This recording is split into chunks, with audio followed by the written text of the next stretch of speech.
Tawa ng tawa si Spandam dahil sa wakas ay makakabawi na rin siya kay Frankie. At sa sobrang galit ay nahiwa niya ang kandila pero nasunog naman siya nito. Itinali nila ng mahigpit si Frankie. Tapos nang dadalhin na siya ay pinigilan sila ni Usopp pero nang lumingon si Lucci ay nagsorry na lang ito. Ngunit nakilala ni Coco na miyembro siya ng Straw Hat. Nasa gitna ng sunog sina Polly at Iceberg. Ngunit umangat ang isang bato dahil nakabango na pala si Chopper. Inihahanda ng dalawang Sea-Train personnel ang Sea-Train dahil mukhang ito daw ang gagamitin ng mga secret agent ng government para makaalis sa isla. Sinusubukan ng mga tao na apulahin ang apoy sa Galela office. Nang makita nilang tumalon si Chopper at daladala nito sila Polly at Iceberg. Nakita ni Chopper si Nami pero wala na siyang lakas para bigyan ito ng lunas. Samantala binanata ni Coco si Usopp dahil sa isa pa rin itong pirata ay dadalhin pa rin nila ito sa kulungan. Nakita ni Coco ang Going Merry kaya tinanggal niya ang hook tapos binuksan ang pintuan para umagos ang tubig. Nagmamakaawa si Usopp ngunit tinuloy pa rin ni Coco at hinuli naman ni Khalifa ng letigo ang lalaki. Kaya wala na siyang nagawa ng tuluyang mahulog ang Going Merry patungo sa mapanganib na dagat. Gumuguho na ang gusali kaya wala nang nagawa ang mga shipwright. Ngunit nakita nilang nagising si Iceberg. Bumangon ang mayor at sinabing nais niyang makausap ng sarilinan si Nami. Kaya nag-usap ang dalawa sa sulok habang ang mga shipwright ay inaapula ang apoy. Humingi si Iceberg ng patawad dahil akala niya ay ang Straw Hat ang salarin. At sinabi pa ng mayor na pareho daw sila ni Robin na may kakayahan na mag-restore ng Pluton na ikinagulat ni Nami. Sinabi din daw ni Robin kung bakit nagpagamit na rin siya sa mga agent dahil binigyan daw ni Aokiji ng kakayahan ng CP9 na tumawag ng Buster Call o isang emergency order para may summon ang 5 Vice Admiral na magdudulot ng pagkasira ng buong Water 7. Para maiwasan ng Buster Call ay tumulong na lang si Robin sa misyon kahit alam niyang papatayin din siya sa huli. Ngunit nakiusap daw siya na pagbigyang makatakas ang 6 na Straw Hat Pirates. Nag-collab si Nami nang malaman ng katotohanan. Pero naisip niyang mabuti na rin ito dahil hindi pala sila tinraidor ni Robin kaya sasabihin ito sa mga kasama. Sinimulang gisingin ni Nami si Chopper. Ipinakita sa flashback na nagpunta sa isang sikretong misyon si Sanji para malaman ang katotohanan. Nakahanda na ang Sea-Train, ngunit pinagbawalan ng mga personnel na makita kung sino ang sasakay. Dinala na ng mga bantay si Robin patungo sa Sea-Train. At nandoon din pala si Sanji na nag-iisip kung paano niya babawiin ang babae. Naisip niyang tila isa siyang prinsipe na tagapagligtas ni Robin kaya kilig na kilig ang loko. Dumating na rin ang CP9 na dala-dala sila Frankie at Usopp. Nakita ni Sanji na bihag din pala si Usopp kaya dalawa na ang kailangang iligtas. Natuwa si Chopper nang malaman kay Nami na hindi pala nagtaksil si Robin. At nang mag-transform ito ay napagkamalang gorilla. Giit ni Iceberg na 11 PM daw aalis ang Sea-Train, kaya nagpanik si Nami dahil may 30 minutes na lang sila para iligtas ito. Ipinag-utos ni Polly sa mga bata niya na tulungan ng Straw Hat Pirates dahil ang tunay na nanakit sa mayor ay ang CP9.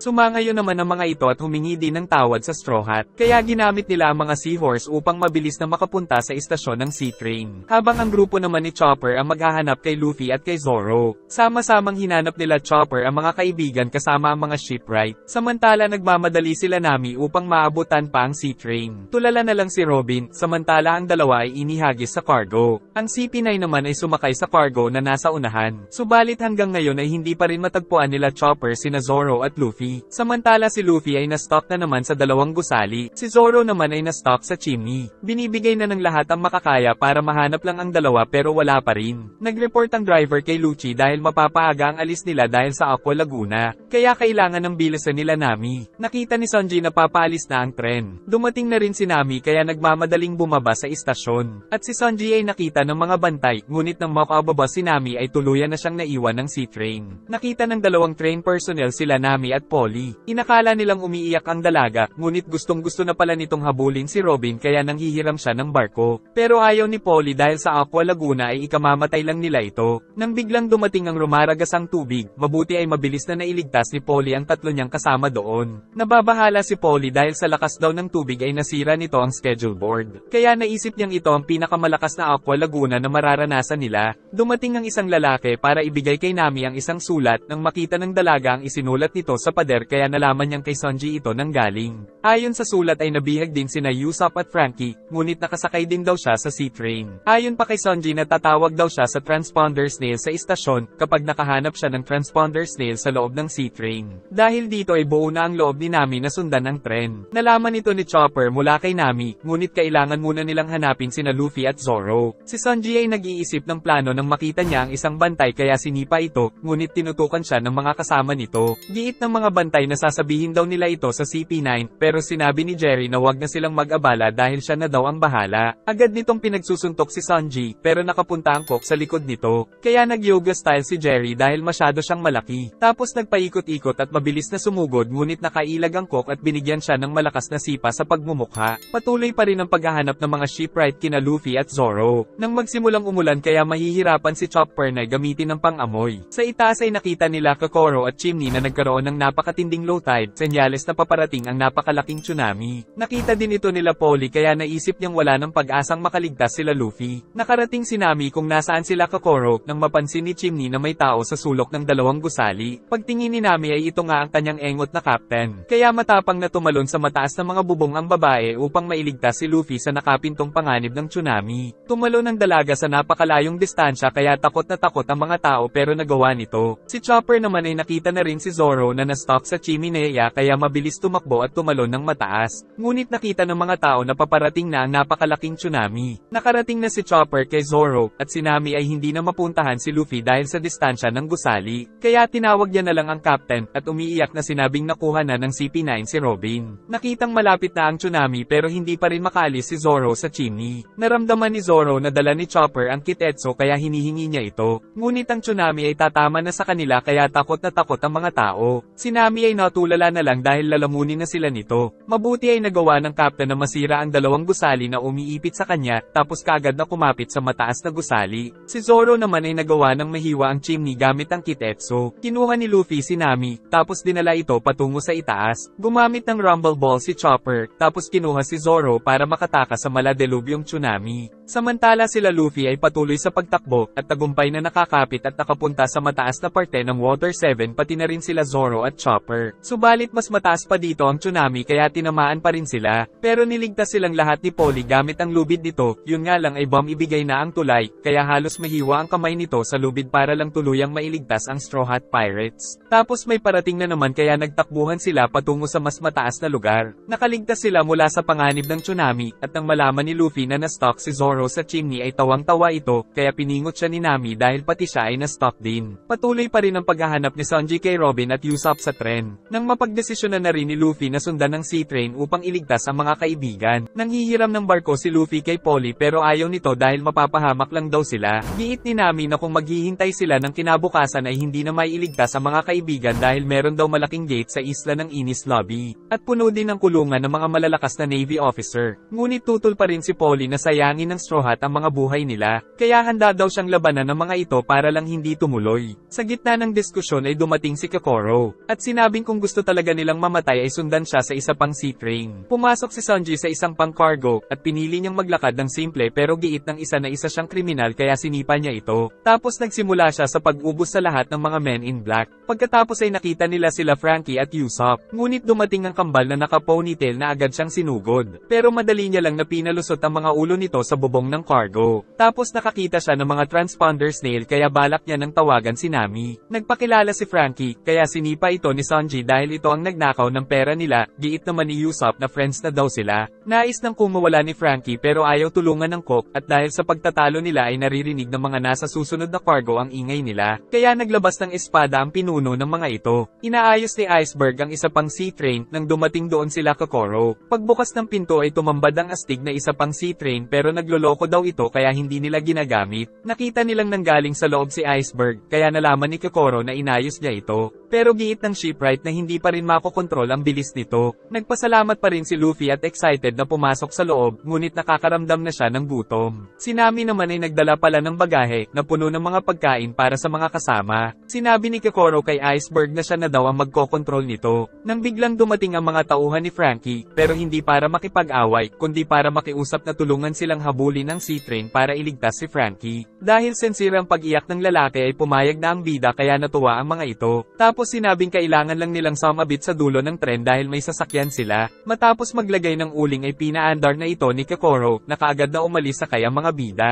Ngunit di nila alam na palihim palang sumama si Polly. Mabilis silang naglakbay at tumalon mula sa tunnel kaya nakainom ng tubig si Luffy. Tapos parang nasa roller coaster na mabilis na bumaba, at paglabas sa tunnel ay rumampa ang tren kasabay ng pagkidlat. Nakita na sila ng Frankie family, kaya tumalon ang sinasakyan ng mga ito tapos tinira ang mga Hawk para makakapit sa tren. At dala-dala ng mga ito ang dalawang alagang King Bull. Nababagalan daw si Luffy sa takbo nito, giit ni Kokoro na mas bibilis sila kapag nakapunta na sa Riles. Dahil sa experience ni Kokoro ay nakita niya ang Riles na nakatago sa mga alon, kaya nagmadaling puntahan ito at nagbabala na maaari silang ma-injured sa sobrang bilis. Malapit na sila sa Riles pero hindi pa rin kumapit ang gulong, nang mapansin ni Kokoro na nandoon din pala ang dalawang makulit. Muntik nang mahulog ang dalawa, buti ay nakakapit, kaya susubukan sanang mag-break ni Kokoro ngunit ayaw gumana. Nakita sila ni Luffy, kaya inutos ni Kokoro na dalhin ang dalawa sa loob. Ngunit nang mag-shoot na ang tren sa Riles ay biglang bumilis ito ng husto, na sa sobrang bilis ay hindi na makakilo si Luffy kaya kasama niya si Chimney na tinangay. Mabuti ay nasa likod ang sasakyan ng Frankie family kaya nakaligtas sila. Natuwa ang dalawang Sea Train personnel nang makita na nakapasok sa Riles ang Sea Train na ginamit nila Luffy. Dahil sa sobrang bilis ay napilitan silang pumasok sa loob ng tren nang makitang sumama din pala sila Tilestone at Lulo. Tapos patuloy ang pagkain ng bida para mabawi ang lakas. Sinabi naman ni Polly sa mga kasama na ang CP9 agents ay sina Khalifa, Coco at Lucci kaya hindi makapaniwala sila Tilestone. Natapos ng kumain ng bida kaya nabawi na ang buong lakas. Nabahala si Nami sa nakitang napakataas na tsunami, giit ng matanda na wala na silang magagawa dahil wala na silang kontrol sa tren kaya lagi na lang ito naka full speed. Tinanong ni Nami ang captain kung ano ang gagawin, pero hindi nito alintana ang panganib, sa halip ay nakipagkasando kay Polly at sa Frankie family na magtutulungan upang mabawi ang kinuha sa kanila habang patungo ang tren sa malaking tsunami. Kaya inihanda ng Frankie family ang mga cannon, tapos dinagdagan ang uling ng tren nang magring ang transponder snail dahil tumawag si Sanji. Samantala natuklasan na ng mga marine na may nakapasok sa mga cargo. Nakita ni Captain T-Bone ang gasgas ng tauhan niya kaya binigyan ng piraso ng damit upang gawing bandage. Dahil advokasya pala nito ang world peace kahit parang panggera ang mukha nito. Dumating ang isang marine at nag-report sa nakita sa mga cargo na nasa likod. Habang nasa bubong ay sinabi ni Sanji kay Nami na nandoon din sila Usopp at Frankie. Tumira ng cannon si Tilestone ngunit walang kwenta sa malaking tsunami. Kaya ginamit ng Frankie family ang special cannon pero wala ring kwenta ngunit nagpatuloy lang sila sa pag-atake. Lumabas sina Luffy at Zoro na tila may plano. At nang malapit na ang tsunami ay magkasabay silang umatake ng napakalakas, dahilan para magkaroon ng butas sa napakalaking tsunami, at ito ang nagsilbing daanan para sa kanila, kung saan tinahak ng kanilang tren ang loob ng tsunami ng ubod ng bilis hanggang sa tagumpay silang makarating sa kabila nito. Labis na nagsaya ang Frankie family dahil nakaligtas sa Aqua Laguna, at nagbunyi din si Luffy, ngunit ang mga kasama sa loob ay nahilo dahil sa nangyari. Pumasok sila Luffy sa loob, at nang malaman mula kay Sanji na hindi pa rin nababawi si Robin ay pinahintulutan siya ng captain na kumilos kahit wala pa sila. Tinanong ni Luffy kung may ibibilis pa ito, giit ni Kokoro na kanina pa sila nasa full speed at wala na rin silang kakayahang huminto. Nalaman na rin ni Usopp ang ginawang sakripisyo ni Robin para lang makaligtas sila. Naiyak si Frankie nang malaman ng kwento, ngunit itinatanggi nitong umiiyak daw siya. Sa kabila nito ay ayaw pa rin tumulong ni Usopp dahil hindi na daw siya kasapi ng Straw Hat. Samantala si T-Bone ay patuloy ang pagbibigay ng kopiraso ng kanyang damit sa mga sugatan.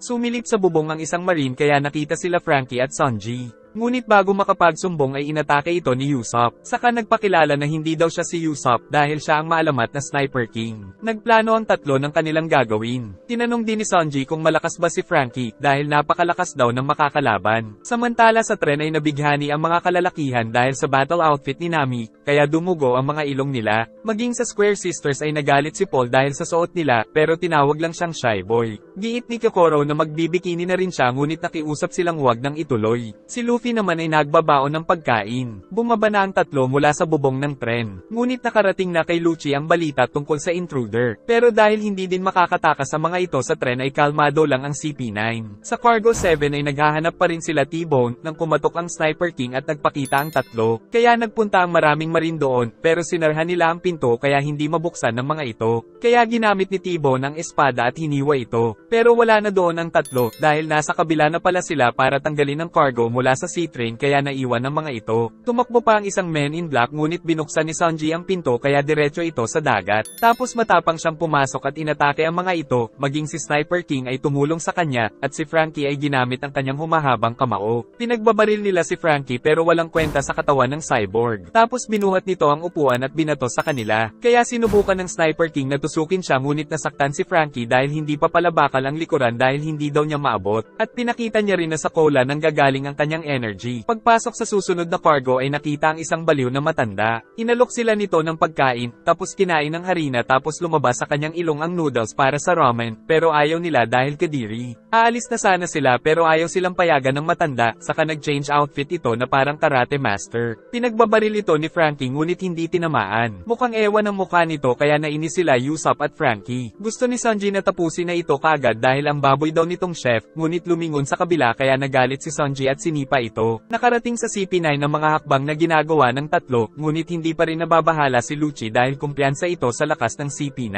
Nasa car number 4 na ang tatlo, kung saan nagpapaiwan si Sanji upang mahanap na nila si Robin. Ngunit hindi makakapayag ang matanda kaya kumain pa ito ng maraming harina. Tapos nakagawa ito ng matitigas na ramen na ginagamit niyang mga bala patungo sa tatlo. Umatake si Sanji ngunit nakailag na naman ang matanda. Saka umalis na ang dalawang kasama, pero sinabi ng matanda na may malakas din daw na naghihintay sa susunod na cargo. Umatake ng umatake si Sanji ngunit magaling talagang umilag ang matanda. Sunod na umatake ang matanda gamit ang skating shoes nito, na sinabayan din ni Sanji ng atake kaya nasira ang mga kagamitan sa kusina. Tapos kumuha ito ng harina at nilaklak ng parang wala ng bukas. Kaya nakagawa ito ng noodles mula sa kanyang ilong, at gumawa siya ng marami nito hanggang sa makalikha siya ng isang battle armor. Nakita ni Franky na umakyat din pala sa bubong ang bagong member ng CP9 na si Nero para abangan sila. Ngunit naloko ito ng cyborg kaya tinamaan ng malakas na suntok sa kanyang pagmumukha. Hinahanap ni Nami si Luffy dahil nasa unahan pala ito ng tren kaya nag-alala si Nami dahil baka liparin ito. Ngunit nakuha pang kumain ng bida habang nakaupo sa rocket na ulo ng tren. Nagsimulang umatake ng Noodleman kay Sanji, tapos sumuot ang paa niya sa kamay ng noodle suit. Kaya nagawa siya nitong mabalibag sa sahig at saka sa mga gamit pang luto. Subalit nang titigan ni Tanda ang kilay nito ay nahilo siya dahil sa swirly eyebrows ni Sanji.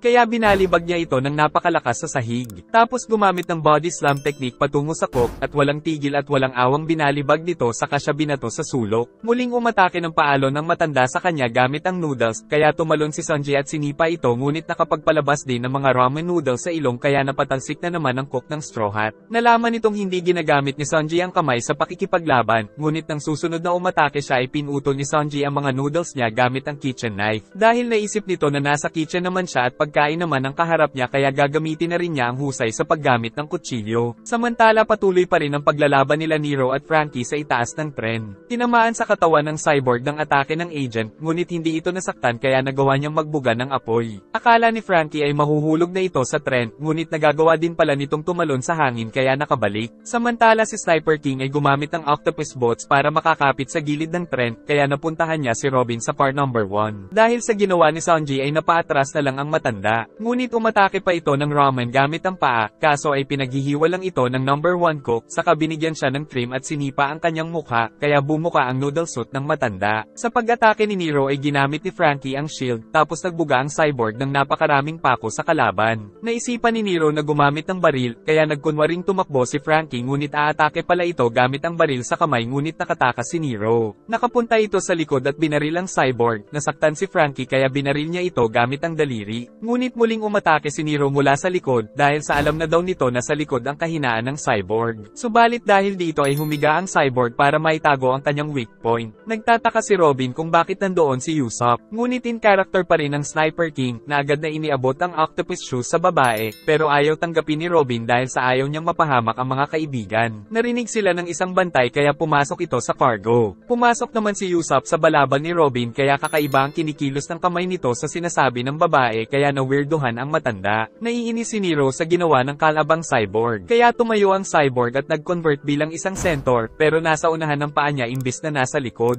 Samantala nakakita daw ng isang tren si Luffy, kaya naghanda ang mga kasama dahil inisip nila na ito na ang hinahabol nila. Ngunit ang nakita pala nila ay ang cargo na tinanggal nila Sanji mula mula sa pampasaherong sea train. Nagpatalsik si Luffy patungo sa nakita niyang tren, at tagumpay siyang nakarating dito ngunit nakitang puro marine ang nasa loob. Hinanap niya si Sanji ngunit hindi matagpuan, at pinagbabaril siya subalit bumanda lang ang mga bala kaya nagpanik ang mga ito. Sinabi ng isang marine na wala doon si Sanji, kaya sinabi ni Luffy sa mga kasama na wala doon ang mga kaibigan. Nabahala naman si Polly dahil babangga sila dito, kaya pumunta si Zoro sa harapan ng tren at saka nag-focus at inihanda ang dalawang espada para sa malakas na teknik na nakahiwa sa buong nakaharang na cargo, na ikinagulat ng Franky family, pati na ng mga marine na nakasakay doon. Dito ay napagtanto ng Franky family na malalakas pala talaga ang Straw Hat Pirates. Nagpalutang-lutang na lang sa dagat ang cargo na hiniwa ng swordsman. Ngunit hindi pa rin nawawala ng pag-asa ang mga ito dahil kay Captain T-Bone. Napansin nila Zoro ang malalaking mga siking na napakalinis ng hiwa sa gitna, kaya nagseryoso si Zoro dahil nasa harapan daw ang may gawa nito. Naramdaman ni T-Bone na may sumusunod sa kanya kaya hinintay niya ito, at nakita niyang isa itong sea train kung nasaan si Zoro at ang mga kasama nito. Giit ni Zambay na ang nasa harapan ay si Captain T-Bone, isang kinatatakutang marine dahil sa slashing techniques nito. Naghanda ang Franky family na umatake, subalit pinigilan sila ni Luffy dahil si Zoro na daw ang bahala dito. Naramdaman ni Zoro na malakas ang kaharap kaya gumamit siya ng three sword style.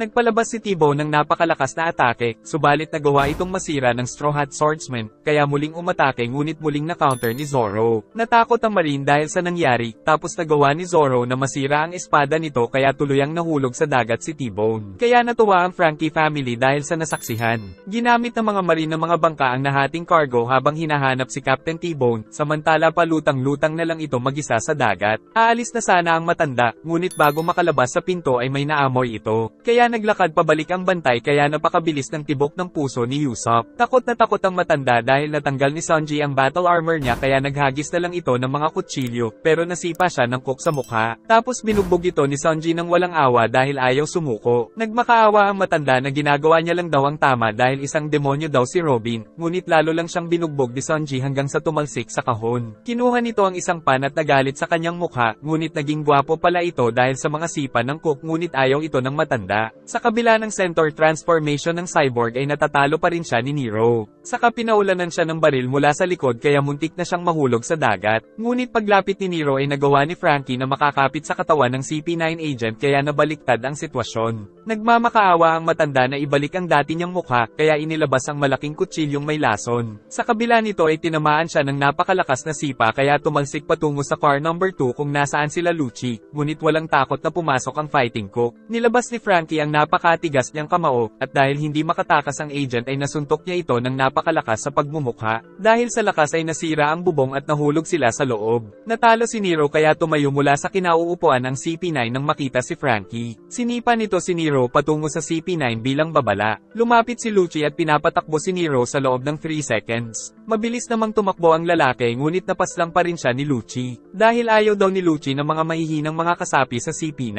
Samantala pinapatanggal na ng lalaki ang balabal ni Robin. Kaya napilitang lumabas si Usopp at nagbanta na papasabugin ang mukha nito. Tumakbo ang bantay kaya tinuluyang tirahin ni Usopp. Giit ni Lucci na sumuko na sila dahil sa malas daw na babae si Robin, kaya napasugod sa galit si Sanji ngunit sinalag lang nito. Nagpumilit naman na pumasok si Robin kahit pinipigilan ni Usopp. Tapos inatake ng dalaga si Usopp at itinapon patungo kay Sanji. Saka sinabing hindi niya daw kailangan ng tulong kaya natawa na lang si Lucci. Nagplano si Usopp na tumakas, saka gumamit ito ng smoke star kaya tagumpay na nakuha si Robin. Tapos tinanggal nila ang car number 3 mula sa sea train para makatakas sa mga agent. Nangangamba naman sila Luffy dahil kay Yokozuna na biglang humarang sa dinadaanan nila kaya tuluyan silang bumangga. Tagumpay na nakatakas sila Usopp mula sa CP9, ngunit nangangamba pa rin sila Sanji at Franky. Nang biglang kumapit ang mga latigo ni Kalife sa sinasakyan nila, sa kagamit ang lakas ni Bluno ay hinela sila papalapit. Pinag-utos ni Lucci na huwag patayin ang mga Straw Hat dahil ito ang kondisyon kaya sumama si Robin. Sumugod si Sanji at umatake pero walang kwenta sa matigas na katawan ni Bluno. Kaya nagpaikot-ikot at sumipa ng napakalakas, ngunit muntik lang niyang masira ang teknik nito na Iron Body. Inatake na naman ni Robin si Usopp upang patunayan sa CP9 na kakampi siya ng mga ito. Saka sumugod si Coco at tinamaan ng malakas na sipa si Sanji. Gamit ang lakas ni Franky ay tinulak niya ang dingding ng tren kaya nakawala na naman ang car number 3 mula sa CP9. Ngunit naiwan naman siya sa kinaroroonan ng mga agent.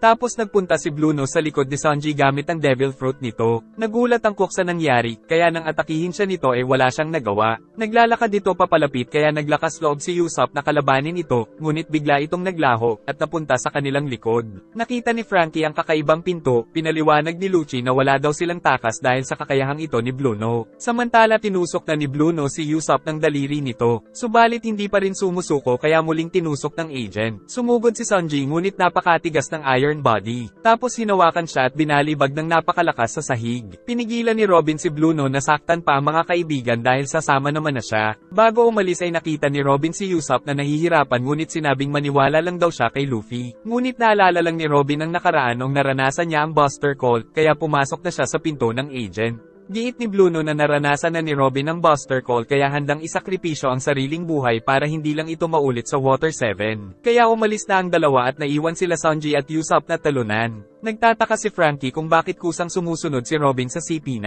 Giit naman ni Lucci na hindi na makakatakas sa mga ito dahil malapit na sila sa kulungan o tinatawag na Enies Lobby. Nagpunta ang Yokozuna sa unahan ng sea train nila Luffy. Pero naiinis ang bida sa kanya dahil sinampal daw nito kanina ang tren kaya muntik na silang lahat na malunod. Kinalaban ito ni Luffy ngunit magaling din pala itong makipaglaban. Naririnig nila ang mga pagyanig sa loob, subalit bagsak din ang mga kasama dahil sa ginawa ng palaka kanina. Nawawala din ang sasakyan ng Franky family, giit ni Polly na natanggal daw kasi sila sa Riles dahil sa ginawa ni Yokozuna kaya nagpanik ang mga ito.